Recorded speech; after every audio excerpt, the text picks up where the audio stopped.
So Daggubati Purandeswari గారి ఆ speech రాజమండ్రిలో ఆ స్పీచ్ చూస్తుంటే ఆమెకి అండ్ చంద్రబాబు నాయుడు గారికి మధ్య విభేదాలు స్టార్ట్ అయ్యాయని, దూరం పెరిగిందని ఒక క్వశ్చన్ అయితే అందరిలో కూడా రైజ్ అవుతుంది సార్. మరి నిజంగా వాళ్ళిద్దరి మధ్య ఏం జరుగుతుంది? అసలు ఆ స్పీచ్ ఏంటి? మీరేం చెప్తారు సార్ దీని గురించి? నిన్న రాజమండ్రిలో ఆమెను కొంతమంది రైతులు కావచ్చు, మిగతా ప్రజలు చుట్టుముట్టి హామీలు ఇచ్చారు. హామీలు ఏమి నెరవేర్చలేదు. రైతులకి ఇప్పటి వరకు రైతు భరోసా పడలేదు. తర్వాత విద్యా దీవెన కావచ్చు, వసతి దీవెన కావచ్చు, ఈ ఫండ్స్ ఏం రాలేదు. అట్లాగే తల్లికి వందనం అనే పేరుతో అమ్మఒడి ఇంతకుముందు జగన్ ఇచ్చేవాడు, అది రాలేదు. ఇలాగా ఆమెని అడిగారు. దాంతో ఆమె అవన్నీ నాకు తెలీదు, నేను ఏమీ హామీలు ఇవ్వలేదు, మీరు ఎవరినో వేరే వాళ్ళని పోయి అడగండి, అవి ఎవరు ఇచ్చారో వాళ్ళని అడగండి అన్నట్టుగా మాట్లాడిందని చెప్తున్నారు. అంటే దీనివల్ల ఏంటి, పురంధరేశ్వరికి చంద్రబాబు మధ్య ఏమైనా ఇబ్బందులు వచ్చాయా అన్న ఒక వార్త వైరల్ అవుతుంది. మామూలుగా ఏంటంటే ఇది సంకీర్ణ కూటమి. సంకీర్ణ కూటమిలో ఒక పార్టీకి ఫుల్ మెజార్టీ రాకుండా ఉంటే అది మిగతా రెండు పార్టీలకు కూడా ఇంపార్టెన్స్ ఉంటుంది.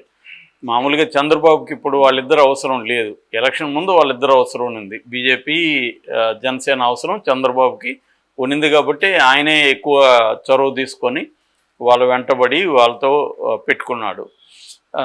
అయితే ఇప్పుడు ఏమైంది, ఆయనకే 135 సీట్స్ వచ్చాయి కాబట్టి చంద్రబాబుకి వాళ్ళిద్దరు అవసరం లేదు. అయినా కూడా ఆయన పొత్తు ధర్మం ప్రకారం ఇటు పవన్ కళ్యాణ్కి జనసేనకి ముగ్గురికి మంత్రి పదవులు ఇచ్చాడు. అటు అక్కడ కూడా సత్యకుమార్ ఒకరికి బీజేపీకి ఇచ్చాడు. మిగతా నామినేషన్ పదవుల్లో కూడా కొంత ఇచ్చే అవకాశం ఉంది. అట్లాగే పురంధేశ్వరికి కూడా కేంద్రంలో మంత్రి పదవి కానీ, లేకపోతే ఒక దశలో స్పీకర్గా ఈయన పేరు కూడా సజెస్ట్ చేశాడు, ఇవన్నీ వచ్చాయి. కానీ అవేం జరగలేదు. అంటే పురంధేశ్వరిని గెలిపించడంలో చంద్రబాబు కూడా హెల్ప్ చేశాడు, నో డౌట్, ఆమె గెలిచింది కూడా. అయితే పురంధేశ్వరికి తర్వాత ఏ రకమైన ఇంపార్టెన్స్ కనిపించట్లేదు కేంద్రంలో కానీ రాష్ట్రంలో కానీ. ఎక్కడ బీజేపీ సత్యకుమార్ మంత్రిగా ఆయన పనిచేసుకుంటున్నాడు తప్ప బీజేపీ నాయకులకి ఏమీ ఎక్కడ ఇంపార్టెన్స్ అయితే కనిపించట్లేదు. అంటే గవర్నమెంట్ కార్యక్రమాల్లో కావచ్చు, ఇంకో చోట లేదు. ఈ విషయంలో మనం పవన్ కళ్యాణ్ గురించి కూడా చెప్పుకున్నాం. పవన్ కళ్యాణ్కి కూడా పెద్ద ఇంపార్టెన్స్ చంద్రబాబు ఇస్తున్నట్లేదు. బిగినింగ్లో ప్రతి దీంట్లో కూడా పవన్ కళ్యాణ్ ఫోటోలు కూడా గవర్నమెంట్ ఆఫీసులో పెట్టండి అని చెప్పారని వచ్చింది. కానీ తర్వాత రామోజీరావుకు సంబంధించిన సంతాప కార్యక్రమంలో ఫుల్ పేజ్ యాడ్లలో కూడా చంద్రబాబు ఫోటోనే ఉంది. దీన్ని ఇతర రాష్ట్రాలతో కంపేర్ చేస్తున్నారు, కర్ణాటక అండ్ తెలంగాణతో. ఇక్కడ ఏ ప్రకటించినా బట్టి విక్రమార్క ఉంటున్నాడు, కర్ణాటకలో కూడా ఏది ఇచ్చినా సిద్ధరామయ్యతో పాటు డీకే శివకుమార్ ఫోటోలు కూడా ఉంటున్నాయి.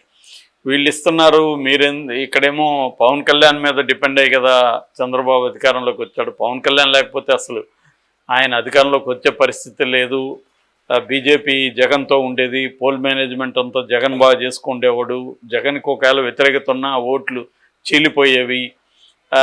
కాబట్టి టఫ్ అయ్యేది చంద్రబాబుకి. వచ్చుంటాడా లేదో చెప్పలేం, కానీ ఖచ్చితంగా ఛాలెంజింగ్ అయితే ఉండేది.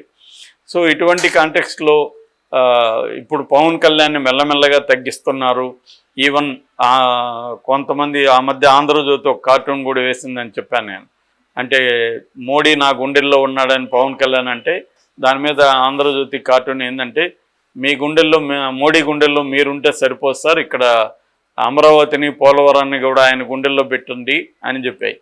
అంటే అమరావతిని పోలవరాన్ని ఆయన గుండెల్లో పవన్ కళ్యాణ్ ఎందుకు పెట్టాలి, చంద్రబాబు ఎందుకు పెట్టకూడదు?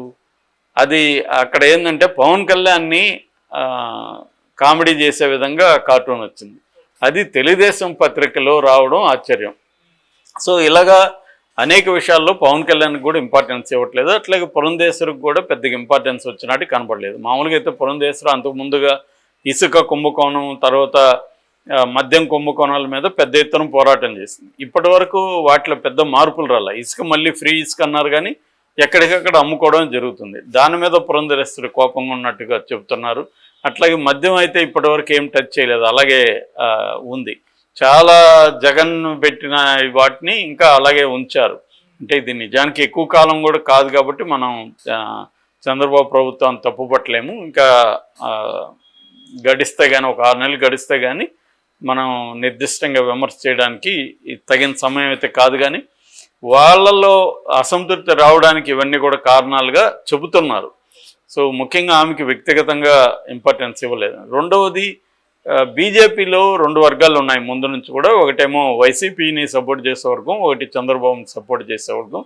చంద్రబాబు తన వర్గాన్ని పైకి తీసుకురావడంలో సక్సెస్ అయ్యాడు. సో అందుకనే సత్యకుమార్ కూడా ఒక తెలుగుదేశం పత్రికలో, ఆంధ్రజ్యోతిలో కాలమే ఉండేది ఆయన, సత్యకాలం ఏదో ఆయన రోజు రాసేవాడు. సో అలాగా ఆయన తెలుగుదేశం సపోర్టర్గా ఎప్పటి నుంచో ఉన్నాడు. అందుకనే ఆయనకు మంత్రి పదవి కూడా వచ్చింది. సో కానీ పురంధేశ్వరి కోసం ఈయన బీజేపీ వాళ్ళతో గట్టిగా నిలబడి మాట్లాడలేదు చంద్రబాబు. అందుకనే ఆమెకు కేంద్రంలో మంత్రి పదవి కావచ్చు, లేకపోతే ఇంకే రకమైన ఇంపార్టెన్స్ కూడా రాలేదు. కేవలం ఆమె ఎంపీగా, సాధారణ ఎంపీగా మిగిలిపోయింది అన్న ఒక ఇది ఉంది. అంటే చంద్రబాబు వాడుకొని వదిలేస్తాడు అనే విమర్శ ఎప్పటి నుంచో చంద్రబాబు ఉంది. ముఖ్యంగా నందమూరి కుటుంబానికి అవసరమైనప్పుడు ఆయన వాడుకుంటాడు, తర్వాత వాళ్ళని పక్కన పెట్టేస్తాడు. హరికృష్ణ విషయం కావచ్చు, తర్వాత జూనియర్ ఎన్టీఆర్ కావచ్చు, ఇలాగా ఆయనకు అవసరం వస్తే వాళ్ళని వాడుకుంటాడు, తర్వాత వాళ్ళని పక్కన పెట్టేస్తాడు అన్న విమర్శలు గతంలో ఉన్నాయి. అంటే ఆమె అయితే చంద్రబాబు గెలుపుకు కూడా చాలా పెద్ద కృషి చేసింది. అంటే బీజేపీ పెద్దలతో ఎప్పటికప్పుడు టచ్లో ఉంటూ వాళ్ళని కలపడం కావచ్చు, 100 రూపీస్ కాయిన్ ఆ సందర్భంగా కూడా నడ్డాతో చంద్రబాబును కలపడం, ఇవన్నీ ఆమె చంద్రబాబుకు అనుకూలంగా చాలా పనులు అయితే చేసింది. అట్లాగే జగన్కి యాంటీగా బిల్డప్ చేయడంలో కూడా ఆమె కృషి చేసింది. అయితే నిన్న ఆమె టెక్నికల్గా తీసుకున్నప్పుడు ఆమె చెప్పింది కరెక్టే, హామీలు నేను ఇవ్వలేదు, నిజంగానే బీజేపీ హామీలు ఇవ్వలేదు, చంద్రబాబు మేనిఫెస్టోని బీజేపీ ఓన్ చేసుకోలేదు, ఈవెన్ అధికార ప్రతినిధి తాకడానికి కూడా ఆయన ఇష్టపడలేదు, స్టేజ్ మీద వద్దనేసాడు. సో వాళ్ళు ఎప్పుడూ ఓన్ చేసుకోవాలి. అందుకని అది ఇటు పవన్ కళ్యాణ్ ఓన్ చేసుకున్నాడు, చంద్రబాబు ఓన్ చేసుకున్నాడు తప్ప బీజేపీ ఓన్ చేసుకోలేదు.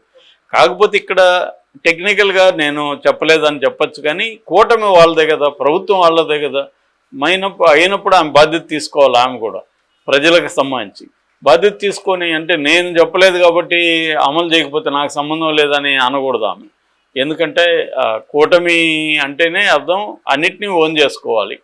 అంతేగాని చంద్రబాబు చెప్పాడు కదా, మరెందుకు ఉన్నారు మీరు గవర్నమెంట్లో, బీజేపీ మీరు గవర్నమెంట్లో ఉండకూడదు కదా, అట్టేటప్పుడు మీరు ప్రతిపక్షంలో ఉండండి, ఎందుకు మంత్రి పదవి తీసుకున్నారు? కాబట్టి ఆ ప్రశ్న అయితే ఆమెకి ఖచ్చితంగా వస్తుంది. సో ఆమె అలా ఎస్కేప్ కావడానికి మాత్రం కుదరదు. ప్రజల తరఫున బాధ్యత వహించాలి. ఒక ఎంపీగా కూడా ఆమెకు బాధ్యత ఉంది. సో ఎంపీ కాబట్టి నాకు ఇక్కడ రాష్ట్ర ప్రభుత్వానికి సంబంధించి ఏమి లేదని చెప్పడానికి లేదు. ఎందుకంటే ఆమెకు ఒక నియోజకవర్గం ఉంది, అక్కడ ప్రజలు ఉన్నారు, అక్కడ ఇబ్బందులు పడుతున్నారు, అక్కడ ఖచ్చితంగా వాళ్ళని నిలదీస్తారు. పైగా డబుల్ ఇంజిన్ సర్కార్ ఇది, కేంద్రంలో వీళ్ళు ఉన్నారు, రాష్ట్రంలో వీళ్ళు ఉన్నారు, కాబట్టి ఇంకా ఎక్కువ ఆశిస్తారు దీని నుంచి. ఎందుకంటే గతంలో జగన్ అంటే ప్రతిదీ భయపడుతూ చేయాల్సి వచ్చింది. ఇప్పుడు అలాంటి భయం అవసరం లేదు చంద్రబాబు వల్ల మోడీకి భయం ఉండాలి, కానీ మోడీ వల్ల చంద్రబాబుకి ఎందుకు భయం ఉండాలి? కాబట్టి ఎక్కువ ఆశిస్తారు. కానీ ఇప్పుడు ఆ ఆశలకు తగినట్టుగా ఎక్కడ ఏమి జరగలేదు. బడ్జెట్లో ఏమన్నా జరుగుతుంది అనేది అందరూ కూడా ఎదురు చూస్తున్నారు. ఇప్పుడు బడ్జెట్ తర్వాత నిజానికి చంద్రబాబుకి నిజంగా ఎంత ఇంపార్టెన్స్ ఉందో తేలిపోతుంది. ఎందుకంటే వాళ్ళు మామూలుగానే సౌత్ ఇండియాకి ఎప్పుడు కూడా పెద్దపీట వేయరు నార్త్ ఇండియన్ ప్రైమ్ మినిస్టర్లు. కాబట్టి ఒకవేళ ఆమె నిర్మలా సీతారామన్ తమిళనాడు ఆమె, ఒకప్పుడు తెలుగు కోడలు అయినప్పటికీ ఆమె కూడా నార్త్ ఇండియాకే ఇంపార్టెన్స్ ఇస్తుంది. ఎందుకంటే దానికి ప్రధాన కారణం అంటే ఇక్కడ వాళ్ళ గవర్నమెంట్స్ లేవు సౌత్లో. ఓవరాల్గా నార్త్ ఇండియా, సౌత్ ఇండియా అనేటప్పుడు సౌత్ ఇండియా మీద సౌత్ ప్రేమ అనేది స్టాలిన్ లాంటి వాళ్ళు, పినరాయి విజయ్ లాంటి వాళ్ళు ఎప్పటి నుంచో మాట్లాడుతున్నారు. సో ఈ కాంటెక్స్ట్లో పురంధేశ్వరి తన ప్రభుత్వంలో హామీలు అమలు జరిగినప్పుడు ఎస్కేప్ అవడం అయితే కరెక్ట్ కాదు. అయితే ఆమెకు చంద్రబాబు మధ్య ఏమైనా గ్యాప్ ఉందా అన్న అనుమానాలు అయితే వస్తున్నాయి. ఇవి సహజం. కూటమి ఉన్నప్పుడు ఖచ్చితంగా అందరికీ అన్ని విషయాల్లోనూ సాటిస్ఫై చేయడం కష్టం. సో చంద్రబాబు అయితే నాకు తెలిసి బ్యాలెన్స్గానే వెళ్తున్నాడు ఇప్పటి వరకు చూసుకుంటే. పవన్ కళ్యాణ్ కూడా ఎక్కడ అసంతృప్తి వ్యక్తం చేయడం కానీ చేయలేదు. పైగా